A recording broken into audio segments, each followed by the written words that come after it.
gentlemen, boys and girls, children of all ages.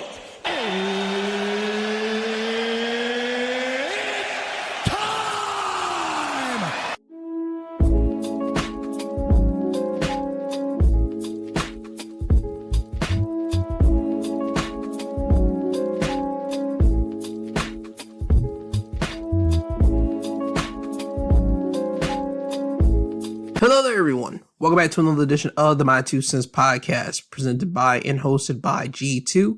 I am G2. This is episode 223 of the podcast. And before I get into today's topics, I would like to ask everyone that's listening to the show, how are you doing?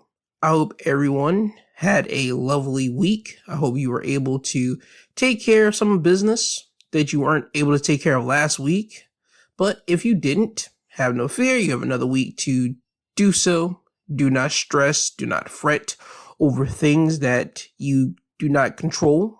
Only try to handle things that you can control. Things that are not in your wheelhouse, please do not fret over that, because what I've learned is that if you stress over things that you cannot control, it's only going to lead you down to more stress and more frustration, and stress is a silent killer. People have developed health problems because of stress. People have developed physical problems because of stress, and stress really is one of the top killers, I think, that doesn't get talked about enough. We talk about cancer, we talk about COVID stuff now, we talk about all these different things, but I think stress is literally one of the leading causes of people dying. And we always say stress is a silent killer, but I think it needs to be more announced frequently. So I'm going to say it every single time I get the opportunity. Please do not stress over things you cannot control, because again, stress is a killer, and I don't want people to die over things that you simply can't control. Only function on things you actually can control, and take your time. Not everything needs to be in a rush. Not everything needs to be this thing that you got to take care of quickly, because when you try to do things quickly, you end up making mistakes. So please take your time in handling your business. Take your time in doing what you need to do. Take your time in doing things that are important to you, because again, you don't want to make mistakes, and ultimately it will lead to stress more for you. So please, ladies and gentlemen, please do not stress over anything. Please handle your business, what you can control, and please take your time in handling your business, okay? Now, with that out the way, I want to start off with the National Food Days of the week. Today being April the 13th, it is Peach Cobbler Day. April 14th will be Pecan Day. April 15th will be Glazed Ham Day. April 16th will be Day of Mushroom Day, as well as Baked Ham with Pineapple Day, as well as Eggs Benedict Day. April 17th will be Cheese Ball Day. April 18th, Animal Crackers Day. And then to round us out, April 19th will be Rice Ball Day. So, with the National Food Days out the way, I do have to start the show off with some condolences here. The first condolence I would like to give off to is the family of the tourists that lost their lives in the Hudson River this past Thursday. For the people that aren't aware of this or didn't see it, there was a video that was shown of a helicopter literally going out from the sky into the Hudson River, and that was a real crazy video to be shot and shown in real time. They say inside the helicopter was 6 people, the pilot and a family, Spanish tourists that were inside that helicopter, and everyone on board lost their lives. They say the wreckage is now being examined. This is all coming from ABC News. They will say a wreckage exam is now underway. The helicopter's engine and other components have been pulled off the wreckage to be examined closely. The National Transportation Safety Board Chairwoman Jennifer Himday, I'm hoping that's how I say her name, said at a news conference Friday. Divers on Friday are still working to recover other pieces of the helicopter, including the main router, the main transmission and roof structure, and the tail structure. She would ask the public to send any photos and videos of the crash to them. Now, the family that were on board had a father that was 49, his wife that was 39, and their children's ages were 4, 8, and 10. And again, I just feel sad for everyone involved in this. I feel sad for the people that are friends and family with the family that were on board with this helicopter. Because when you look at that video, you just automatically see a plane go down.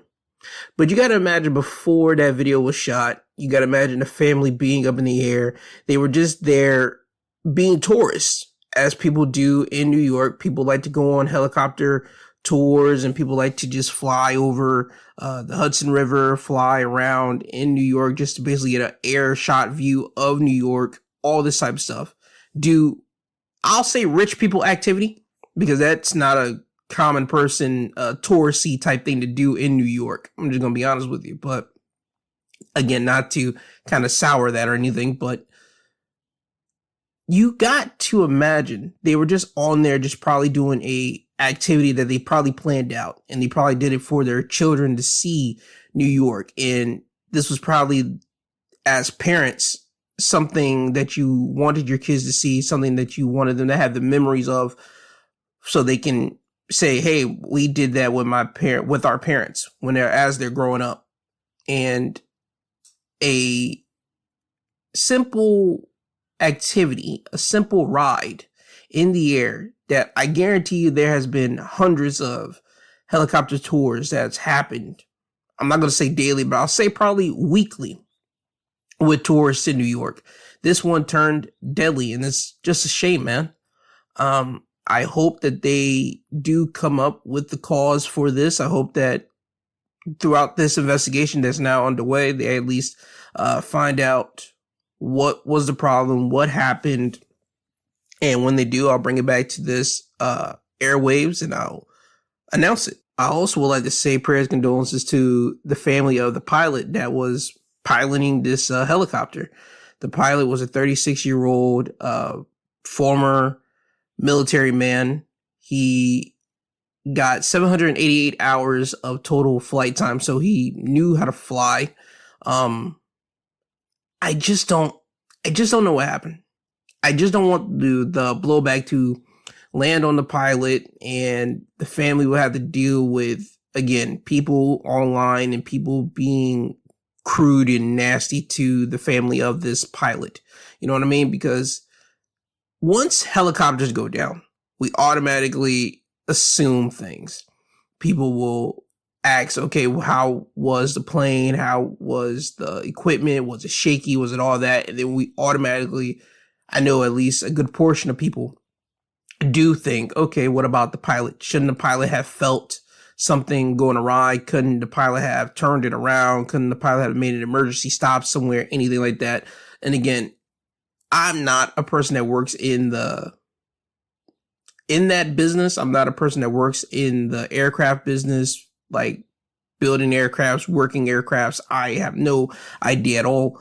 So I just, again, don't want that type of reckless, uncare and nastiness to fall upon the pilot's family if something does come out about the pilot could have stopped it or something like that. Again, I feel sorry for everybody involved in this. I feel sorry for, again, the pilot that lost his life, the family that are on board that lost their lives, family and friends of the pilot and the family that was on this helicopter. And again, when more updates come out about this unfortunate incident, I'll bring it back onto this airwaves and talk about it.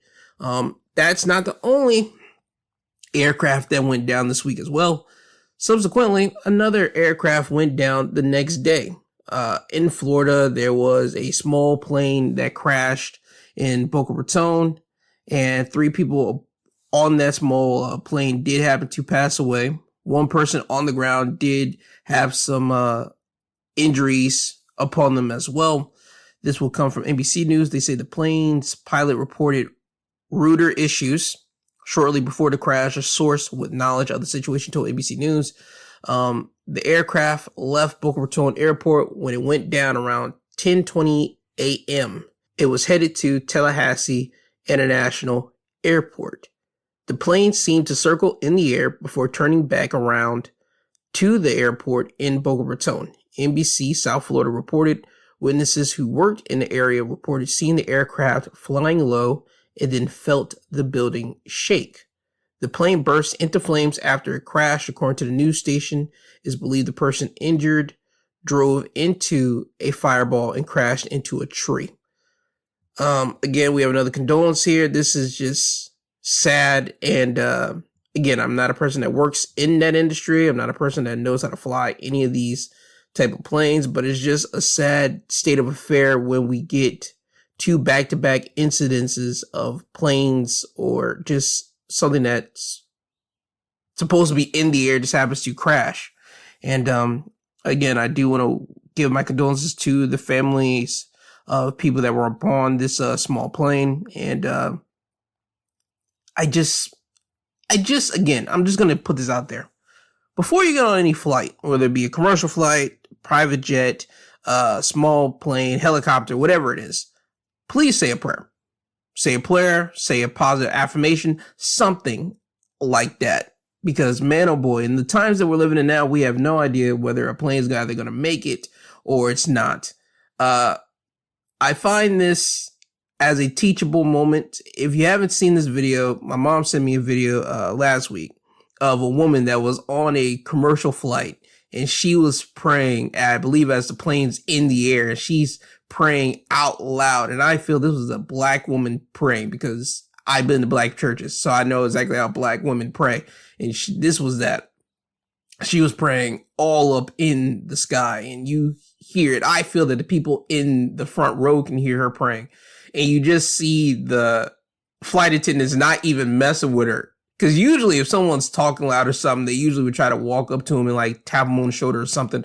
But they did not disturb this woman's prayer. They didn't do nothing. They just let the woman pray out loud and everything. And once the woman got to amen, you got a slotted of people just clapping, and everybody, you just hear the audible amens from other people after that prayer was done. And you just see a flight attendant walk over to her and like tap her on the shoulder, like with a smile on their face. And again, that tells you that we're in a time where people literally have to pray on a plane, pray before you get on a plane, pray after you get off of a plane. You got to do these things now because you have no idea if your plane, your helicopter, any type of these machines that go up in the air will land safely. And that's just the time that we're in. So again, ladies and gentlemen, I say this again, say a prayer, say a positive affirmation. If you got to say a prayer as you're getting on the plane or as it's up in the air, hey, do what you got to do, because you have no idea what type of higher power, if you believe in that, or what type of just good energy, because I believe in karma as well.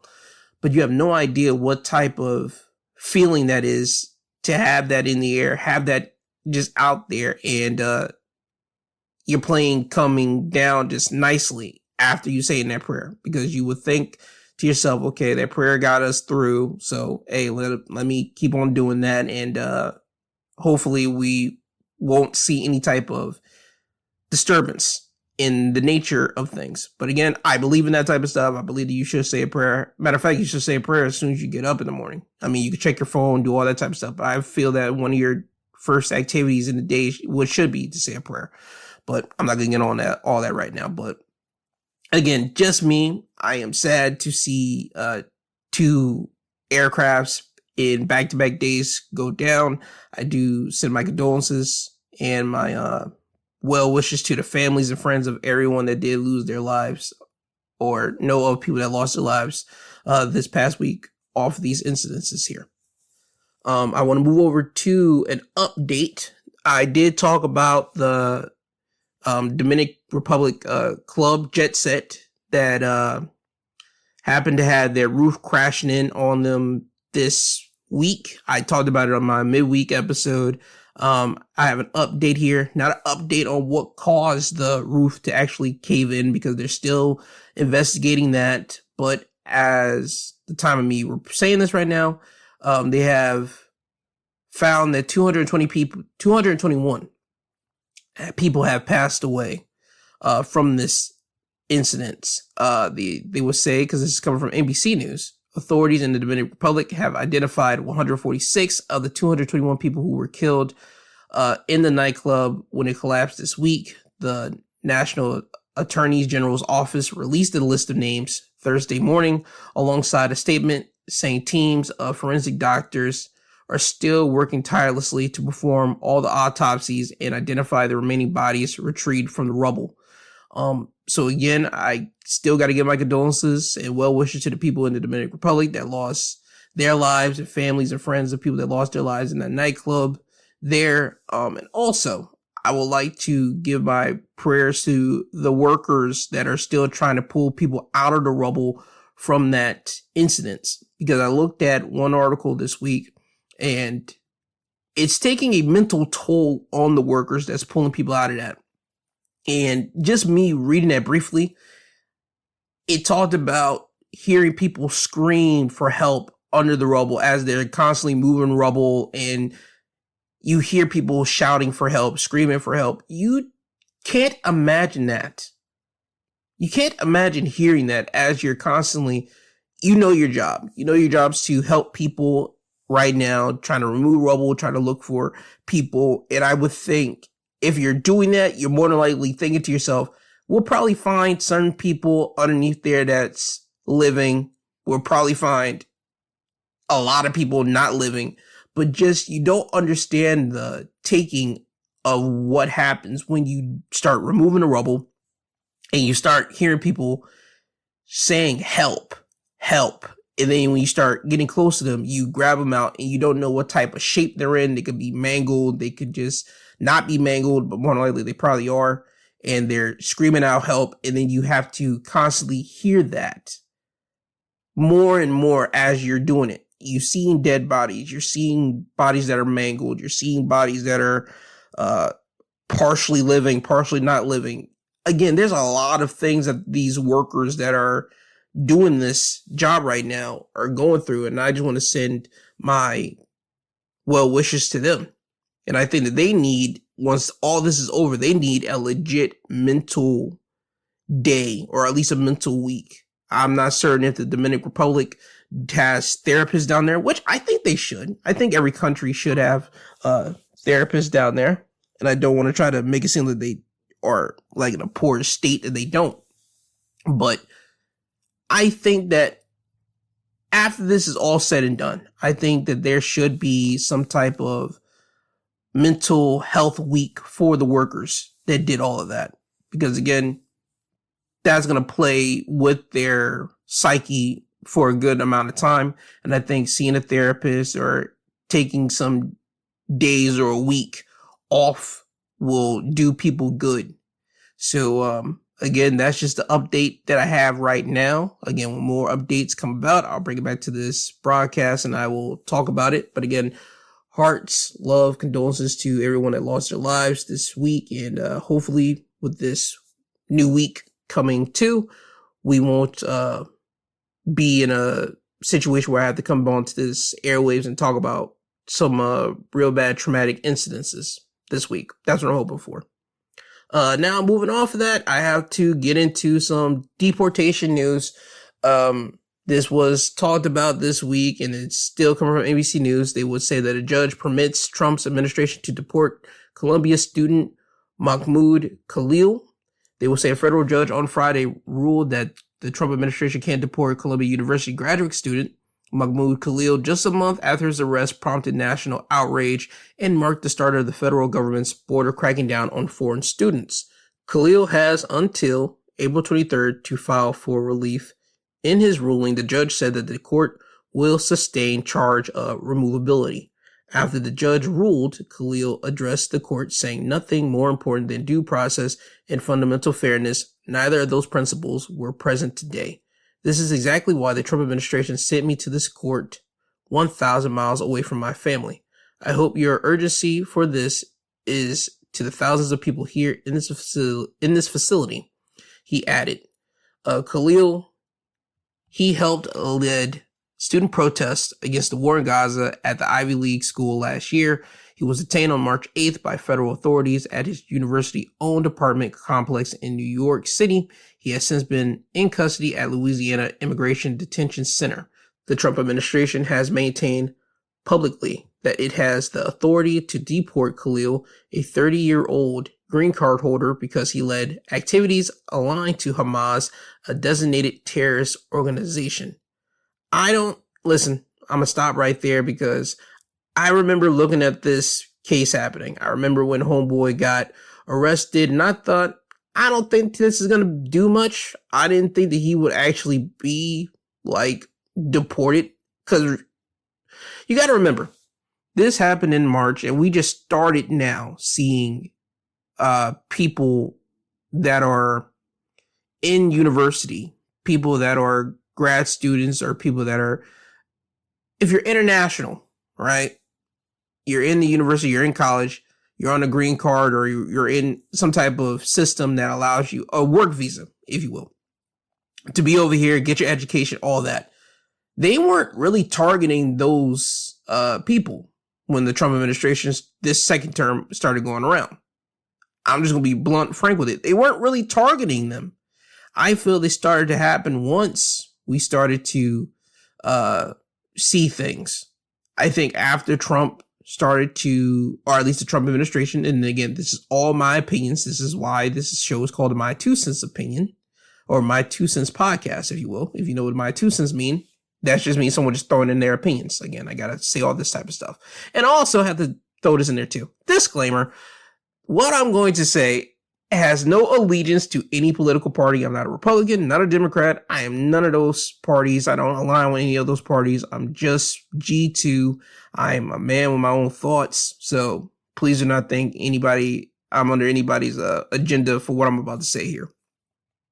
When this second administration started, when they started to crack down and started to get at people and deporting them, they were really deporting people that were Hispanic, whether they be Dominican, they be Cuban, they be Venezuelan, they be Mexican. They were really cracking down on them more than the people that were, I'll say, Middle Eastern, like the Saudis or Persian or you know what I mean? They weren't really cracking down on them just yet. They were cracking down more on the Hispanic side. That's what the Trump administration was going for. And if you think I'm lying, you can look at the records. You can look at what I'm saying. I'm not saying anything that's false.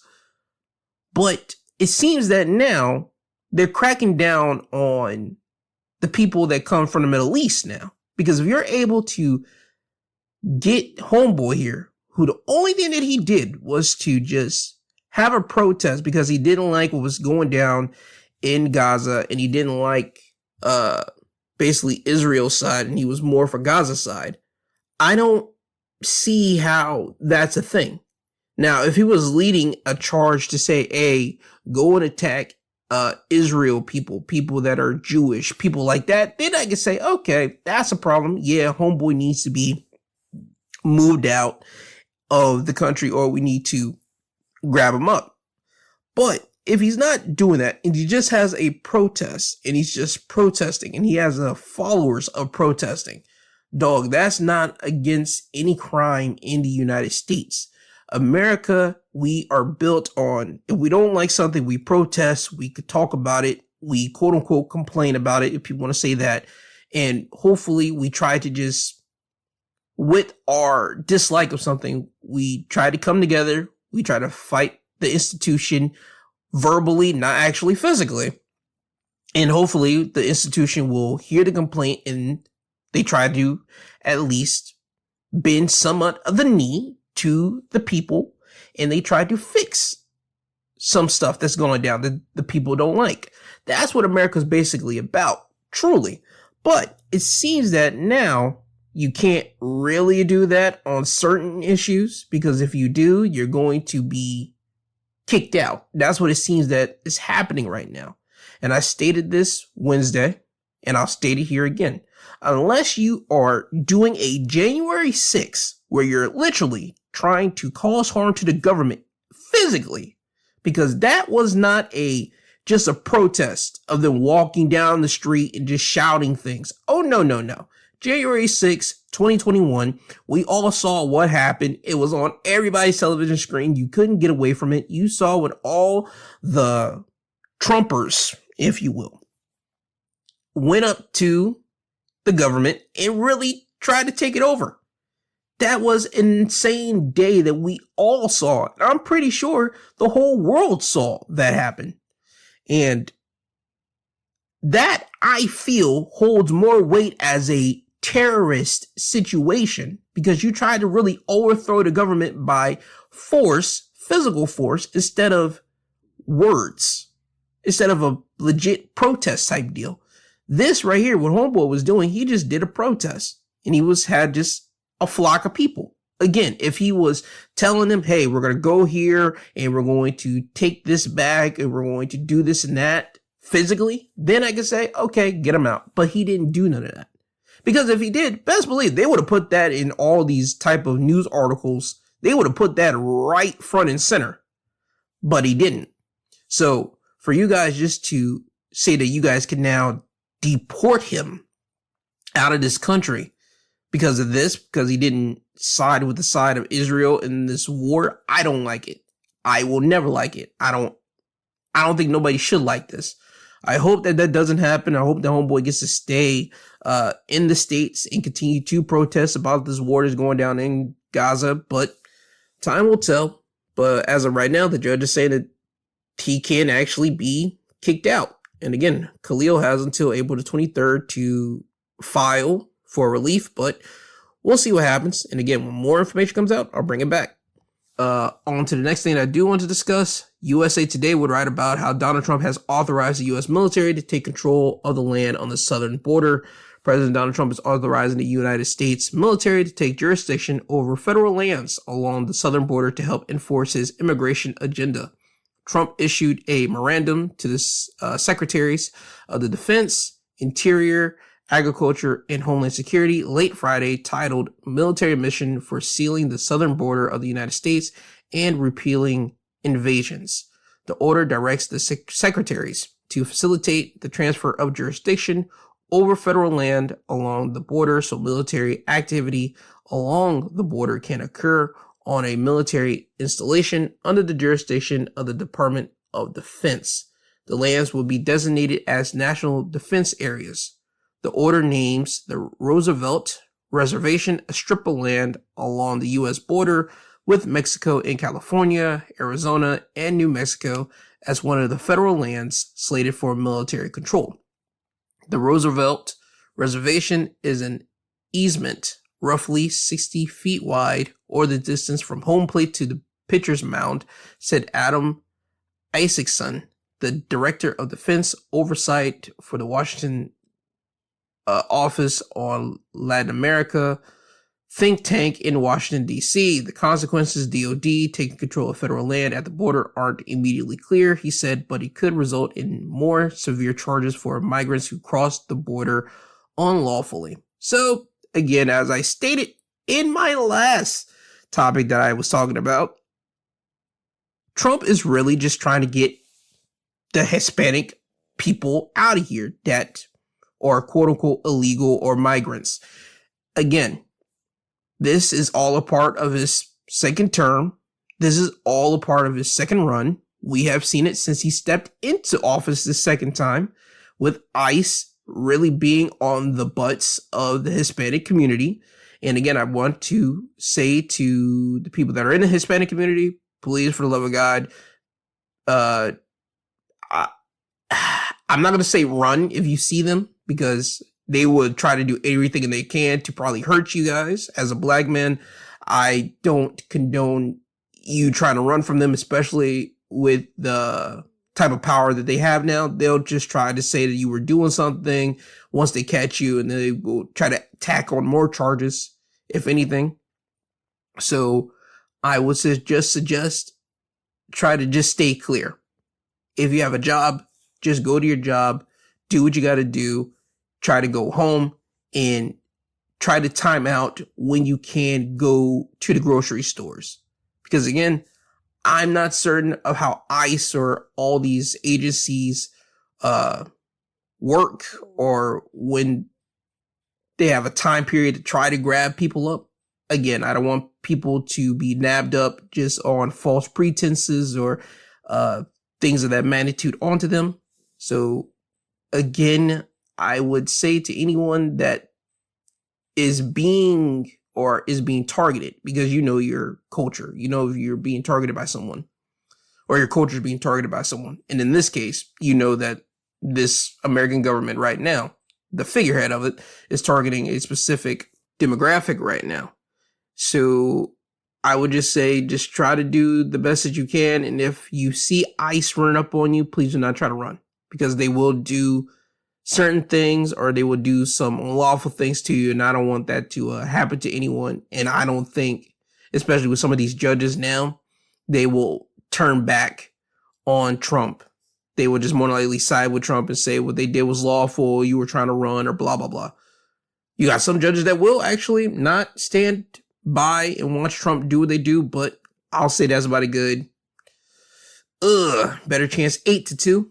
8 judges will side on Trump's side, and 2 of them probably won't. That's just me with my thought process of the United States, of how it's working right now. But again, you see what's going down.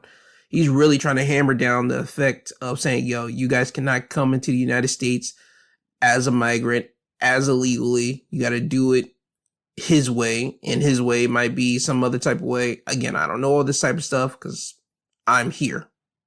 But if you're a part of the demographic that he and his administration is targeting, please just try to stay safe. That's the only thing I got for you here. And yeah, I want to move on to my next thing that I do want to discuss.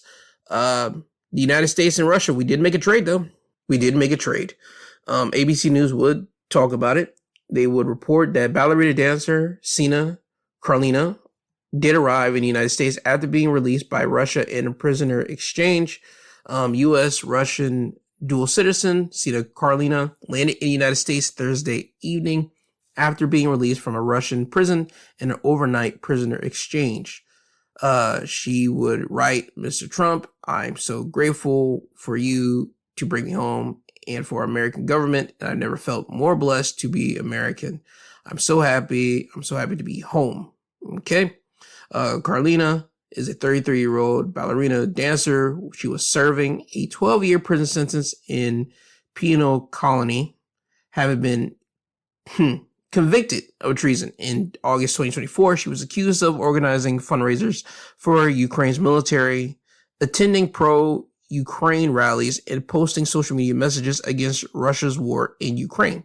The U.S. maintained she was wrongfully detained. But since she's both Russian and Ukraine, because she holds dual citizenship, I can see how that'd be treason towards Russia, because you're going at war right now with, again, Ukraine and Russia. They're doing that whole bit. And I remember talking about that too when that happened. I found that crazy how that was going down. And I want to say I'd said at the time, I can see how Russia would see how that's like terrorist, or at least not terrorist, but like you're going against the government. Because again, wartime, you got to be part of your country. That's just what it is.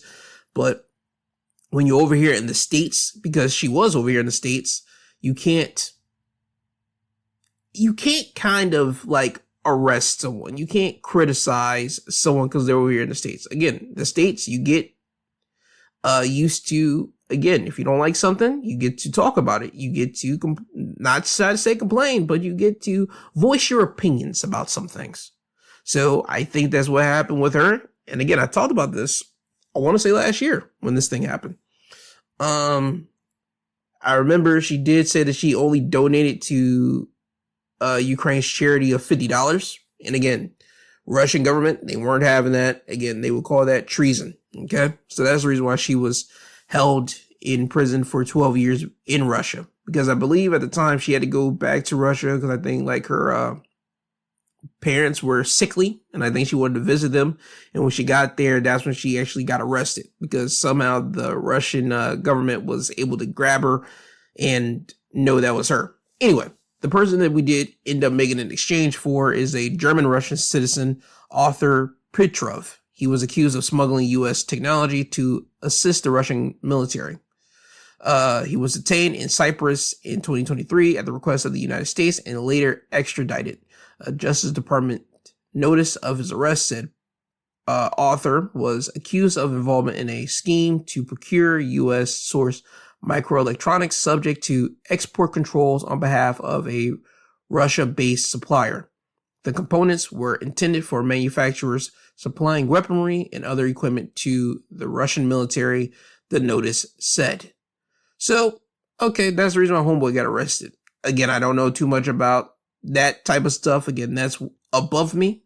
But if he got arrested for that, I just feel that he just, in layman's jargon, he got arrested for having U.S. technology and basically trying to give it off to someone in Russia that was a Russian top name so they can kind of break that down and use that information to help Russian weaponry. That's the only thing I can basically understand from that, or at least that's what I'm getting from that.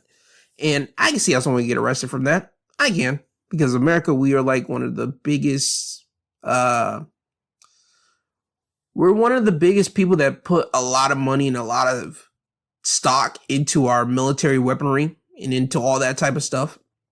So if you take something from us that, well, something that's US that has our technology, and you try to give it and use it into your stuff, that's not going to work well with the US Gov. So I see how homeboy did get arrested. But anyway, we end up making a swap, and with the type of relationship that Vladimir Putin and Donald Trump has, it was kind of reported that Putin did this as a goodwill gesture, because he is trying to work with Donald Trump to try to end the Ukraine-Russian war.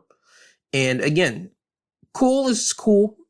If they end up coming up with a solution, it has to be beneficial for both Russia and Ukraine, but more importantly, Ukraine, because Ukraine's land and territory, or the people that actually did get attacked. And again, I'm not going to go over all of that. I talked about that a couple years ago of how this whole thing started and why it started. But if they want to truly end this, just come to a fair agreement for all parties, but more fair for Ukraine, because it's just on the right, because they got attacked and a lot of people on their side died. And I'm not saying that Russian soldiers and other personnel that weren't soldiers didn't die as well. They did, but it wouldn't have came to that if Russia didn't attack Ukraine. You know what I mean?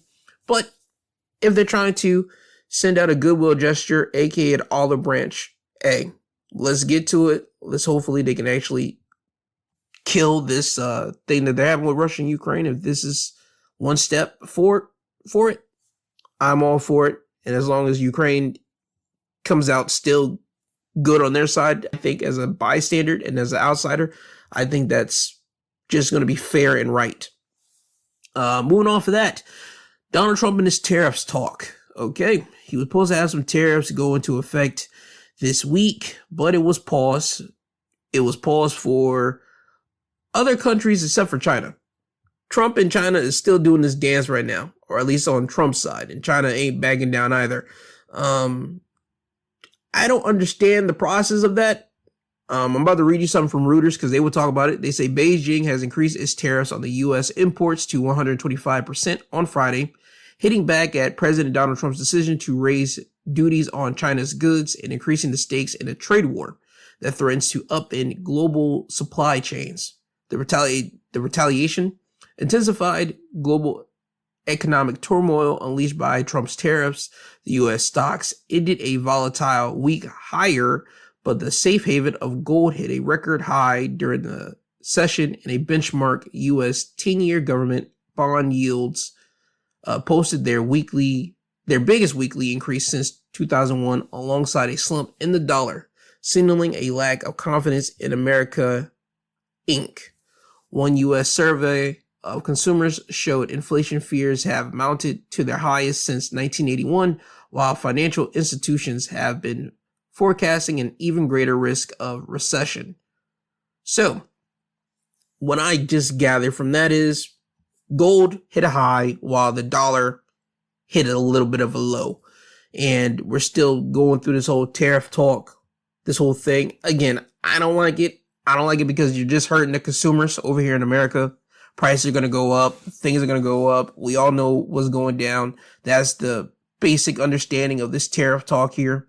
And I'll say it again. If you have money, try to save up as much as you can. Only buy what you absolutely need, not what you want. And we're just going to have to wait and see what's going to happen with the tariff talks with U.S. and China. Again, we're a big consumer. That's what I got from a lot of the economists. They always say that America is a big consumer of products from everywhere. And obviously, you know, clothing, electronics, all that type of stuff comes out of China's territories. And over here in the States, we have clothing. We like to see people shop. People do the shopping stuff. People use electronics. People like to buy the newest gadgets and all that type of stuff. And usually 9 times out of 10, all that stuff usually comes from China, the products and all that type of stuff. So if they can't get it over here, or if they get the products over here, it's going to cost more than what it usually would. I forgot to mention this last week, but I do have to mention this because it does coincide with what I'm talking about with the tariffs and how things are going to cost more. The Nintendo Switch 2, it just dropped information about itself last week. And the base model of the system is going to be $449. But if you buy it in a bundle, it's going to be $499. So basically $500. So $450 regular, $500 for the game and the system. It was going around that there was going to be no pre-order over here in the States because of the tariffs that was levied and all that type of stuff. But it seems that there's going to be pre-order dates set up for May 8th. And again, with that happening, I would love to know what's the actual costing going to be for the people that's going to pre-order. Because initially, it's going to say what the initial price is going to be, but then you got to take into consideration the taxes. And now they're going to probably put on there the tariff charge. And I wonder what that tariff charge is going to be, because certain people have now started to put on the receipts what the tariff charge is. Because I did see that online. Someone did post up like their receipt, and they posted up literally they had what it initially cost, the tax, and then something new was there like tariff charge, and it put that pricing for that. And I was like, oh, so people are putting up tariff charge on that. Like they're letting people know up front, yo, dog, you're gonna have to pay this because for the tariff that was now implemented. In which, again, this is the new world in which we're living in under this regime. Cool, great. You just got to work within the system of what we got. But I just would love to know, in all seriousness, what is it going to take for this tariff crap to end? I understand they now said over here that Trump is ready to have talks with the president of China for them to have some conversation about whatever they're going to have talks about. Me personally, I would love them to, because I don't want no tariffs to happen. Because again, when it happens, you just know this stuff's going to cost more, because things are costing more now. And I don't want that for the American people. I don't want people to pay a lot of money for things. I don't want people to just be able to buy things the way that people are able to buy things and not have to spend so much, because it's just stupid. But time will tell. But if we're going to have people spend more money, don't you think people should be actually earning more money? Somehow that doesn't make the connection. That doesn't help. That doesn't make the connect. If people are going to have to pay more money, don't you think you need to pay them more so people actually can spend it? That's kind of how this whole thing works. If you pay them what they're being worked for right now, or what they're earning right now, and you're constantly raising the price, it's not going to connect. You're going to have more products stay on the shelf, and people just either paying for a less inferior product or a knockoff, or people are just going to be like, you know what? They're going to have to just figure out other ways to get money, more than likely illegally, and it'll lead them to either going to jail, or they'll probably be like, you know what? I don't want to buy that. I've now thought of a different way to do something, and thought of a different way to buy this, and they might buy it from the direct situation. Again, a lot of different things happen, but I don't want people to have to go through that. If we have to have people pay more, you should increase people's money. That's what should be going down. If we got to pay more, increase people's money, let that be the switch off for this situation. But it's not going to happen. But that's all just wishful thinking. Again, I'm not a money man. I'm not into that whole situation. Again, I don't know the studies of that, but try to save up as much money as you can. Because again, things are going down in this world with tariff talks and all that with the nations. And again, we're all just here just trying to live and survive through it. Now, moving off of tariff talks, I do have to get into two more things before I get out of here. First thing I wanted to talk about is the Associated Press. They will write up about the ex-Abercrombie & Fitch CEO. They will say that he has dementia and is unfit for sex trafficking trial, prosecutors and defense would say. The former CEO of Abercrombie & Fitch is suffering from dementia and isn't competent to stand trial on sex trafficking charges, according to prosecutors and his lawyers. Michael Jeffries requires round-the-clock care because the 80-year-old has Alzheimer's disease, Lewy body dementia, and the residual effects of a traumatic brain injury, defense attorneys wrote in a letter filed Thursday in a New York federal court citing recent evaluations by medical professionals. Prosecutors and defense lawyers want a federal judge to place Jeffries in the custody of the Federal Bureau of Prisons for up to 4 months so that he can be hospitalized and receive treatment that might allow his criminal case to proceed. Jeffries has been freed on $10 million bond since pleading not guilty in October to federal sex trafficking and interstate prostitution charges. Prosecutors say Jeffries, his romantic partner, and a third man lured men to drug-fueled sex parties in New York City, the Hamptons, and other locations by dangling the promise of modeling for the retailer's ads. Lawyers for Jeffries didn't immediately respond to an email seeking comment. Friday, the U.S. Attorney's Office for the Eastern District of New York declined to comment. In their letter, Jeffries' lawyers said at least 4 medical professionals concluded that their client's cognitive issues are progressive and incurable, and that he will not regain his competency and cannot be restored to competency in the future. They said doctors found that his cognitive issues significantly impaired his ability to understand the charges against him and to consult and participate with his counsel in his defense. So what they're saying is my man is basically not there. And I think if the prosecutors and the defense lawyers all want the judge to place homeboy in the custody of the Federal Bureau of Prisons for up to 4 months, as they said, so that he could be hospitalized and receive treatment. I think they just want it to be on record for the prisons to see how he's not capable. And with that, they could probably just try to get him off of this case so that nothing will come about it from him. But here's the deal. You might not be all there. Cool. But that doesn't mean you should be able to get off scot-free. If he's not there all the way, then guess what? He needs to go into a mental stability homing, like a old person's house. He should not be able to live in his condo or his $1 million plush estate. No, you still should be having to deal with the wrongful doings that you did if these allegations are true. Again, he has not been found guilty or anything, but he should not be able just to walk around freely in his mansion or plush condo, because I'm pretty sure homeboy has money. I'm not dumb like that. So again, if Michael Jeffries does have dementia, Alzheimer's, all that, he should be placed inside of a home or a place. Again, not his plush condo, because again, that just seems like he's getting off scot-free just on the outside looking in. And people might say, he's not getting off scot-free because he has Alzheimer's, dementia. How can you be? I hear you. Again, that's only if he's found guilty. Right now, this is still being up there in the air. This is all alleged. So right now, he could be in his plush home. He could be in his plush condo. I'm not going to go against that.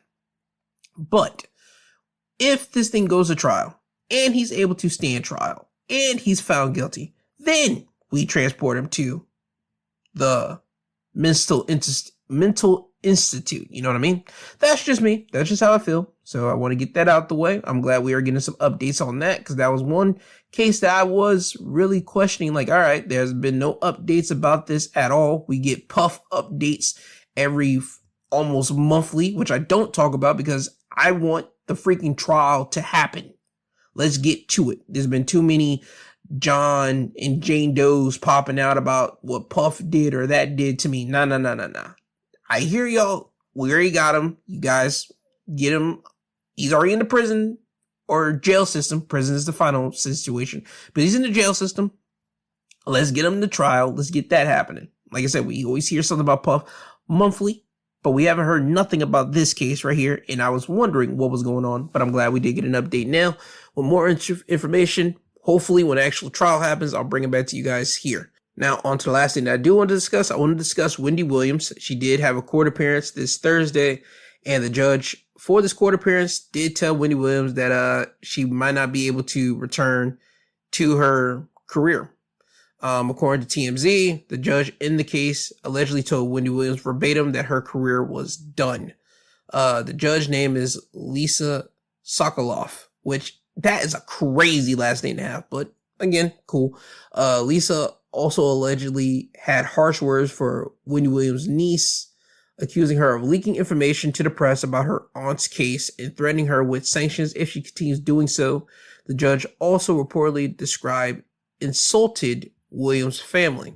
This friction comes just one day after Williams' guardian, Sabrina Morrissey, reportedly disallowed her from having dinner with Finney and her new personal lawyer on Wednesday. The denial is in stark contrast to what Morrissey previously told TMZ back in March, which was that Williams was able to leave her assisted living facility whenever she wants to visit with family and friends. Morrissey did, however, reportedly allow Williams out of the facility Thursday evening to have dinner with her niece, Don Lemon, and Don Lemon's husband. Okay, here's the deal. Wendy Williams just wants to break free from this legal guardianship, in which I understand that should be the situation for it. If Wendy Williams is able to be in her right mind, and apparently she's been doing interviews because she's been able to talk to Charlamagne the God on Breakfast Club from time to time. Yo, you got to let the family deal with this. This should not be an outside situation or outside people dealing with Wendy Williams and her money and her stuff like that. No, I don't like it. I hate it. I think that this whole situation has been messed up. I remember talking about this when this first got reported, and it first got reported because the bank kind of froze Wendy Williams out of her own account. And that was weird to me off top. But now that Wendy Williams has a guardianship and it's not any of her people, that's still crazy to me. And for a judge, again, this is all alleged because there's not been no transcripts, at least as of right now. There's been put out there that the judge got at Wendy, said that your career is done, is over, you won't be able to get back to doing what you're doing. I think for a judge to say that to Wendy Williams, that's crazy to me. I think that's nuts because, again, if Wendy can talk and she was able to talk to Charlamagne and she sound coherent, I don't see how she won't be able to have a podcast or anything like that. I think the only thing that's probably stopping her from this is literally the legal conservatorship. So I think that's nuts. I hope that everything does come out on the right side for Wendy Williams and her family, because this whole situation just doesn't smell right to me, just as an outsider looking in. But hopefully the public pressure can get to the judge and get to the court system, and they actually will give Wendy back her stuff. And that's what I'm hoping for, all in all. Now, having said everything that I do want to discuss, I believe that's everything that I truly do want to discuss. It is now time for me to get you guys out of here. I would like to thank all the podcasting sites for having me up here, whether it be Apple, Amazon, Google, Spotify, Podbean, all the usual suspects, and also some of the new ones that are out there to have me on your streaming sites. I would like to thank you guys for having me up there, because without you guys, I won't be able to get this podcast out to downloaders and listeners. So I would like to thank the podcasting sites first and foremost, but not so far behind. I would like to thank the downloaders, the listeners. I would like to thank them, because without them, I wouldn't be seeing that this podcast is an international podcast, which is still crazy to me, because I'm just one guy that likes to talk about things that's happening in the news, or just give my opinions on things in general. And I don't have too much of an online presence, but it's still nuts that this podcast just reaches to other countries. It's just nuts. But I'd like to thank all the downloaders and listeners. I truly do mean that, because I see where the downloads are coming from. I appreciate it. And I would like to just hope that this podcast continue to just grow, and off the word of mouth from you guys, I just would like to say thank you personally.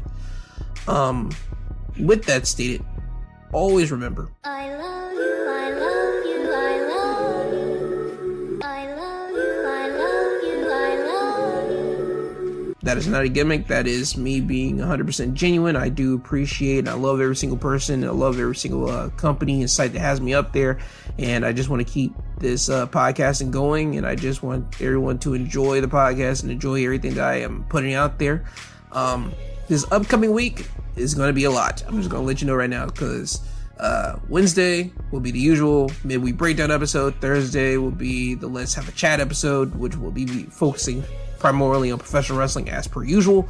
Saturday will be Wrestling Highlights of the Week episode. Sunday will be another upcoming My 2 Cents episode, which I talk about everything in the news. And then not this Monday, but upcoming Monday after will be me dropping a WrestleMania review, because WrestleMania is next Saturday and next Sunday, so that's going to take up the time there. So yeah, it's going to be about 5 episodes within the next upcoming week. So please be on the lookout for all those episodes coming up.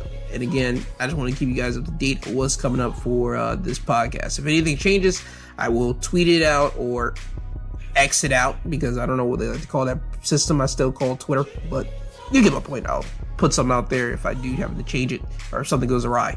But have a great day. Have a great week, everyone. Be blessed. Say a prayer. You have no idea what people are going through. Please try to be the best person that you can be for yourself and also other individuals, because karma is a true thing, and karma does always come back to either bite you or the person that you love more on the butt because of your decisions. So please be on your very best behavior and just try to be the very best person that you can be out here, okay? All right? So with that being stated, this has been My 2 Cents Podcast, presented by G2 and hosted by G2. He is I, and I'm him. I love you all. This isn't goodbye. This is until you hear from the sweet sounding voice again. And I believe that's it. So, Kanye, could you please take these people home? I'm tired, you tired, Jesus wept.